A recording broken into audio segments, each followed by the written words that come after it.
Hello అండి. Welcome back to our channel spicy plate by Priya. ఈరోజు వీడియోలో ఒక మంచి స్వీట్ రెసిపీ అనేది మీతో షేర్ చేసుకుంటున్నాను. అయితే పక్కా కొలతలతో కనుక దీన్ని ట్రై చేసినట్లయితే టేస్ట్ అయితే మాత్రం అదిరిపోతుంది. నోట్లో పెట్టుకుంటే వెన్నెలాగా కరిగిపోయేటువంటి ఈ కొబ్బరి హల్వా అనేది ఎలా ప్రిపేర్ చేసుకోవాలో చూద్దాం. వచ్చేసేయండి.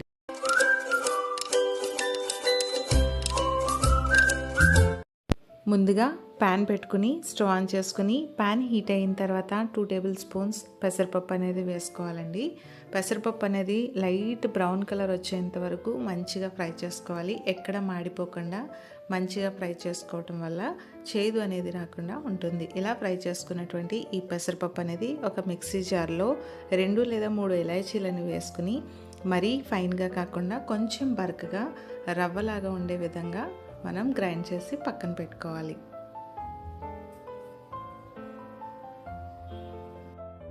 ఇప్పుడు ఒక పెద్ద మిక్సీ జార్లో 1 కప్ వరకు చిన్నగా తురుముకున్నటువంటి కొబ్బరి ముక్కలు, అలాగే 1/2 కప్ వరకు బెల్లం తురుము, ముందుగా గ్రైండ్ చేసి పక్కన పెట్టుకున్నటువంటి ఈ పెసరపప్పు రవ్వ, 1 స్పూన్ రైస్ ఫ్లోర్, చిటికెడంత ఉప్పు, 1/4 కప్ వరకు వాటర్ అనేది వేసుకుని మెత్తటి కన్సిస్టెన్సీ వచ్చేంత వరకు చక్కగా గ్రైండ్ చేసుకోవాలి.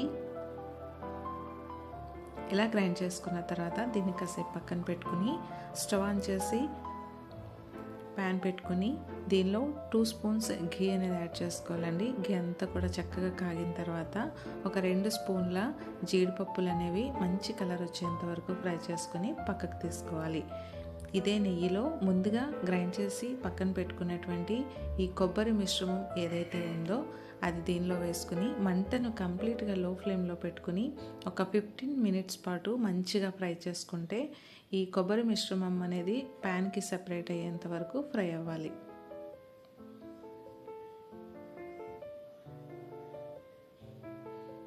ఇలా మనం చక్కగా ఫ్రై అవుతూ ఉండగా ఇది ప్యాన్కు కొద్దిగా స్టిక్ అవుతూ ఉంటుంది కదా. ఇప్పుడు ఇంకొక 2 స్పూన్స్ ఘీ అనేది యాడ్ చేసుకోవాలండి. ఇలా కొద్దిగా నెయ్యి అనేది యాడ్ చేసుకుంటూ మంచి ఫ్లేవర్ వచ్చేంత వరకు మనం ఫ్రై చేసుకుంటే ఆ టేస్ట్ అనేది చాలా అంటే చాలా బాగుంటుంది.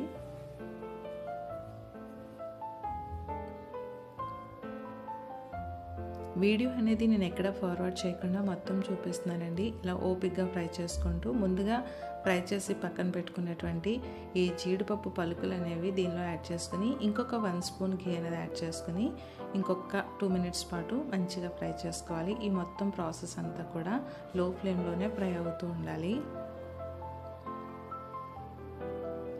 సో ఈ కన్సిస్టెన్సీలో ప్యాన్కి సెపరేట్ అయ్యేంత వరకు ఉంచి స్టవ్ ఆఫ్ చేసుకోవాలి.